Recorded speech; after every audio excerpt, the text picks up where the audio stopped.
السلام علیکم ورحمۃ اللہ وبرکاتہ۔ سبحان اللہ و بحمدہ سبحان اللہ العظیم۔ اللہم صلی علی محمد وعلی آل محمد کما صلیت علی ابراہیم وعلی آل ابراہیم انک حمید مجید۔ اللہم بارک علی محمد وعلی آل محمد کما بارکت علی ابراہیم وعلی آل ابراہیم انک حمید مجید۔ دوستو، آج جمعہ کا مبارک دن 25 جون 2021 فرینکفرٹ کے اندر خوبصورت موسم اور صبح کی یہ زندگی کی جو ریل پیل ہے وہ آپ میرے ساتھ ساتھ دیکھ رہے ہیں۔ جیسا کہ کئی دفعہ ذکر ہو چکا کہ جمعہ کے بابرکت دن رسول پاک صلی اللہ علیہ وسلم پہ جتنا زیادہ درود شریف بھیجا جائے وہ آپ کے لیے بہت ہی فائدہ مند ہے۔ یہ زندگی کے جو نظارے ہیں، دنیا کے کسی بھی کنارے میں آپ چلے جائیں، گاڑیوں کا آنا جانا، ٹرینیں جو ہیں وہ اپنے اپنے اسٹیشنوں سے لوگوں کو اٹھا رہی ہیں اور پھر ایک مقررہ اسٹیشن پہ لے جا کے ان کو اتار دیتی ہیں۔ اب یہ جو ہم نظارہ دیکھیں گے، لوگ آئیں، یہ دیکھیں گرین سگنل جس کو ہم کہتے ہیں، سبز ہو گیا ہے اشارہ تو زندگی دوبارہ چل پڑتی ہے۔ ایسے ہی زندگی جو ہے یہ ایک بالکل ٹرین کی طرح ہے، اور جو ٹرین ہے اس کا سٹاپ ہر کلومیٹر یا 2 کلومیٹر، یا جو شہروں کو ملانے والی ٹرینیں ہوتی ہیں ان میں 20 30 40 کلومیٹر کے بعد سٹاپ آتا ہے۔ بالکل زندگی کا جو سفر ہے سیم اسی طرح ہے کہ جس شخص کی عمر 50 لکھی گئی، اس کا سفر 50 سال کے بعد اسٹیشن آ گیا، وہ اترا اور وہ ختم زندگی۔ ہر انسان کی زندگی ایسے ہی ہے، لیکن ایک بات جو ہر انسان، بڑا چھوٹا بوڑھا بچہ، اور وہ جانتا ہے کہ اچھی زندگی اس دنیا میں جو گزار کے جاتا ہے، جو دوسروں کے لیے قابل تقلید ہوتی ہے، جو انسان اس کا ذکر کرتے ہیں تو خوشی سے چہرے دم چمکنے لگتے ہیں کہ کتنا ہی اچھا انسان تھا جو یہاں وقت گزار کے گیا۔ اس کی سب سے بڑی مثال جو دنیا میں آج تک دی جاتی ہے وہ ہمارے پیارے نبی صلی اللہ علیہ وآلہ وسلم کی ہے۔ اسی طرح پھر اس کے بعد مختلف انبیاء کرام، پھر بزرگان، اولیاء اللہ، یہ جو مجددین، ہر صدی کے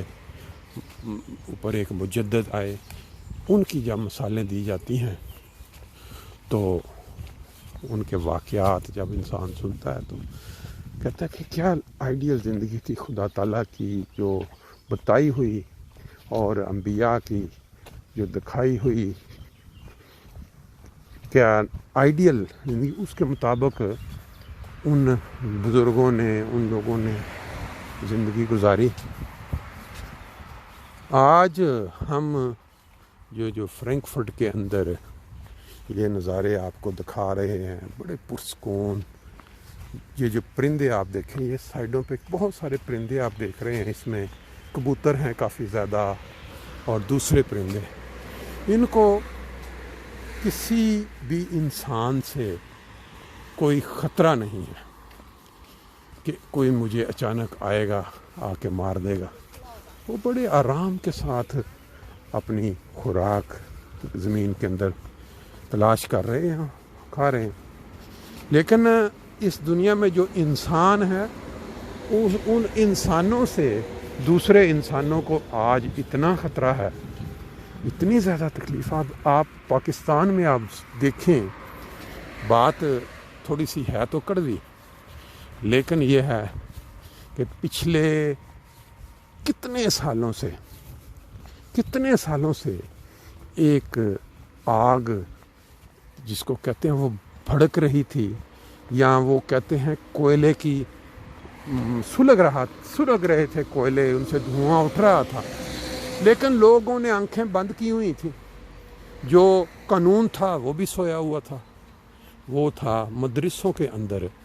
بچوں کے ساتھ جو سلوک ہوتا ہے، یعنی شیطانی عمل، وہ پاکستان کی ایک پوری دنیا کے اندر پہچان بن چکی ہے آہستہ آہستہ. جو رپورٹ آپ پڑھیں 2020 کے اندر، تو انہوں نے لکھا ہوا ہے غالباً ہر سال 3,000 غالباً وہ کیسز ہیں جو بچوں کے ساتھ زیادتی کے رپورٹ ہوتے ہیں اخباروں میں. اس کے اوپر لوگ لکھتے ہیں، اپنی اپنی سیاست چمکاتے ہیں، اخباریں جو ہیں اپنی سرخیاں بناتی ہیں، اور پھر اس کے بعد وقت کے ساتھ ساتھ وہ معاملہ دب جاتا ہے، اور وہی بھیڑیے دوبارہ اپنے نئے شکار کے لیے جگہ چینج کرتے ہیں اور دوسرے علاقے میں جا کے وہی کارروائی پھر ڈالتے ہیں. اب بات صرف اتنی سی ہے کہ آج کل یہ جو سوشل میڈیا کا دور آ چکا ہے، اس کے نقصانات تو جو ہیں کہ ہر انسان جو ہے اس کے ہاتھ میں ہینڈی ہے، وہ جو مرضی چاہتا ہے. کوئی ٹک ٹاک، اب یہ دیکھیں وہ کوی جو ہے اپنا ایک مفتی بنا ہوا، سو کال مفتی، اس نے کوئی ایک کام جو ہمارے مذہب کی عزت و تکریم میں اضافے کا کیا ہو، ایک کام ساتھ اس کے لگا ہوا جی وہ فلاں کونسل کا ممبر اور وہ جی مفتی صاحب ہیں. جب سے یہ سوشل میڈیا شروع ہوا ہے، وہ نیگیٹو خبروں کے اندر کبھی وہ لڑکیوں کے، کبھی کسی کے ساتھ، کبھی کسی کے ساتھ، پھر اس کے بعد وہ اپنا نظر بتا، لیکن اس کے فالوورز، اس کو دیکھنے والے، اس کی خبروں کو پڑھنے والے اتنے ہیں کہ اب اس کا یہ چسکا پڑ چکا ہے کہ اس نے نیگیٹو خبروں کے ساتھ اپنی جو ہے نا مشہوری بڑھانی ہے. اب یہ دوسرے مفتی صاحب لاہور میں اٹھے، انہوں نے کہا کہ یہ تو بہت آگے چلا گیا. تو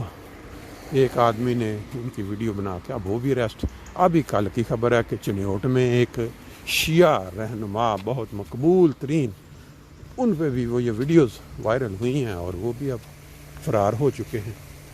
دوڑ چکے ہیں، پولیس ڈھونڈ رہی ہے ان کو.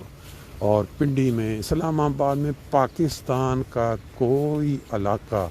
ایسا نہیں ہے، جہاں کوئی ایسا شہر نہیں ہے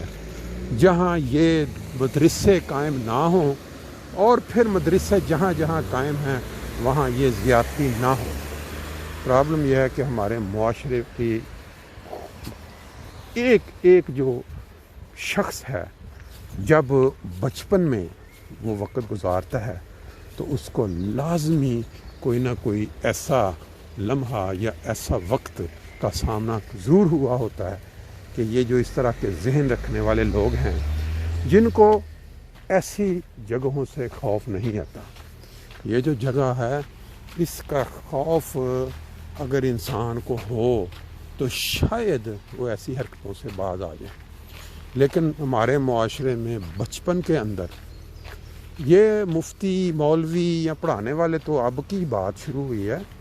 وہاں تو بچپن میں جو اسکول میں پڑھنے والے آپ کے ساتھ جو ذرا سینئر اسٹوڈنٹ ہوتے ہیں کلاسوں میں، وہ جو اپنے جونیئر اسٹوڈنٹ ہوتے ہیں نئے آنے والے، ان کا استحصال کرنا، ان کے ساتھ اس طرح کی حرکات کرنا، یا یہ اتنا عام ہے کہ انسان اگر اس پہ تجزیہ کرے تو پھر بندہ حیران ہو جاتا ہے کہ یہ مولوی جو بنے ہوئے ہیں یا کبھی یہ تو اب آ کے اوپن ہونا شروع ہوا نا، جب سوشل میڈیا آ گیا، ویڈیوز بننی شروع ہو گئی. لیکن یہ جو باقی معاشرے کے اندر ایک بیماری کہہ لیں یا ناسور کہہ لیں، یا ایک ایسا ان کے اندر مزاج بن چکا ہے، اس کی وجہ کیا ہے وہ تلاش کرنے والی ہے کہ کیوں اس معاشرے کے اندر یہ جو ہے بیماری، جو بچوں کے ساتھ زیادتی، یا بچوں کے ساتھ کیا، میں بتا نا اسکولوں کے اندر بچے جو جاتے ہیں بچپن میں، وہ ان کے ہم میٹ یا ان سے سینئر یا پھر اسکول ٹیچرز یا پھر ان کے اپنے خاندان فیملی کے اندر. وجہ یہ ہے کہ ان کے لیے یہ جو ہے نا، یہ جو ہم نظارہ اس وقت سائڈوں پہ دیکھ رہے ہیں، یہ سارے ان کا تصور یا یہ والا تصور اتنا کلیئر کٹ دماغوں میں نہیں ہے کہ ہم نے ایک دن بالکل اسی طرح اس دنیا سے ہمیشہ ہمیشہ کے لیے ملیہ میٹ ہو جانا ہے اور خدا کے آگے جا کے جواب دینا ہے کہ جو جو حرکتیں ہم نے کی دنیا میں وہ ہم سے پوچھی جائیں گی. وہ تصور نہیں ہے. ایک آج آپ دیکھیں جتنے لوگ اس دنیا میں ہیں، ان کے حکمران یا ان کے لیڈران ہیں. ایک ہیں ان کے جسمانی حکمران. جسمانی حکمران وہ ہوتے ہیں جو کسی ملک کا وزیر اعظم ہو گیا، یا جو ادارے ہیں قانونی، ان کے جو وہ کیونکہ ان کا ان پہ اختیار ہوتا ہے کہ اگر انہوں نے کوئی غلط کیا تو پکڑے جائیں گے. ایک ہوتے ہیں دل کے حکمران. آج کے دور میں جو دل کے حکمران ہیں نا، وہ ہماری امت میں، رسول اللہ پاک صلی اللہ علیہ وسلم کی امت میں وہ ختم ہو چکے. جب کوئی نبی آتا ہے، جب کوئی نیک شخص، کوئی ولی اللہ، کوئی مجدد وہ آ کے دلوں کا حکمران بنتا ہے، اور پھر دلوں کے جو حکمران ہوتے ہیں وہ آپ کو وہ چیزیں سکھاتے ہیں جو ایسی باتوں سے انسان کو روکتی ہیں. اب آج کے دور میں دلوں کے حکمران تو پوری امت مسلمان کے پاس ہے ہی نہیں. میں ان کو وہ دیکھتا ہوں جو قرآن مجید میں ذکر آتا ہے کہ جو مومنین ہیں، اللہ تعالیٰ کا ان سے وعدہ ہے کہ ان میں خلافت قائم ہوگی. آج کہاں ہے؟ اس کا مطلب یہ ہوا کہ مومنین نہیں ہیں پوری امت میں جن کو خلافت ملی. اگر دنیا میں آج خلافت ملی ہے تو وہ کس کو ملی ہے؟ کون ہے وہ دنیا میں وہ لوگ جو کروڑوں کی تعداد میں ہیں اور ان کے پاس خلافت موجود ہے؟ یہ غور کرنے والی بات ہے. ہر مسلمان جو قرآن پاک کی تلاوت بھی کرتا ہے اور یقین بھی رکھتا ہے کہ قرآن کریم کا ایک ایک لفظ سچا ہے اور خدا تعالیٰ کا فرماتا ہے، تو وہ یہ بتائے کہ جب یہ وعدہ ہے قرآن مجید میں کہ مومنین کو خدا تعالیٰ جو ہے وہ خلافت کی نعمت سے نوازے گا، تو پھر نعوذ باللہ کیا قرآن کے الفاظ جو ہیں وہ پورے نہیں ہو رہے؟ یا یہ جو مومنین، یہ جو امت مسلمہ ہے، ان کے اندر مومنین کی خاتمہ ہو گیا ہے، مومنین نہیں ہے ان کے پاس. یہ غور طلب بات ہے ہر مسلمان کے لیے. اسی طرح جو کوئی دعویٰ خدا تعالیٰ کی ذات کے متعلق یا منسوب کرتا ہے خدا تعالیٰ کی طرف کہ بھئی میں یہ دعویٰ کرتا ہوں، مجھے خدا تعالیٰ نے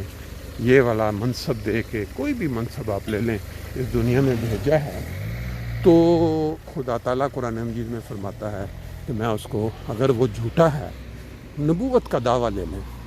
اگر وہ جھوٹا ہے تو میں اس کی شاہ رگ سے پکڑوں گا، یعنی ہلاک کر دوں گا دنیا میں. اب اگر ایک دعویٰ نبوت کرنے والا شخص پوری دنیا کے کناروں تک خدا تعالیٰ اس کو پھیلا دے اور دن بدن وہ ترقی پہ ترقی کر رہا ہو، اور امت مسلمہ کے لوگ بیٹھ کے سڑ رہے ہوں اور پھر کردار کشی پہ اتر آئیں، پھر گھٹیا الزامات لگانا شروع کر دیں اسی جلن میں کہ اتنی ترقی کیوں ہو رہی ہے. یہ ساری باتیں سوچنے والی، غور کرنے والی ہیں. اللہ تعالیٰ ہمیں فہم اور عقل دے کہ ہم ان باتوں کو سوچیں. ایک تو یہ ہے کہ مومنین کو جو خلافت کا وعدہ ہے وہ، اور دوسرا یہ کہ جو خدا تعالیٰ کی طرف منسوب کرتا ہے جھوٹی بات، اس کو خدا تعالیٰ پکڑتا ہے. تو اگر خدا تعالیٰ ترقی دے رہا ہے، پوری دنیا میں پھیلا رہا ہے کناروں تک، تو پھر اس میں کون سی بات سچی ہے؟ قرآن میں اللہ تعالیٰ کے الفاظ یا وہ بات جو انسان کی ترقی کی شکل میں پوری ہو رہی ہے اور خدا تعالیٰ کی تائید اس کے ساتھ شامل ہے. السلام علیکم ورحمۃ اللہ وبرکاتہ.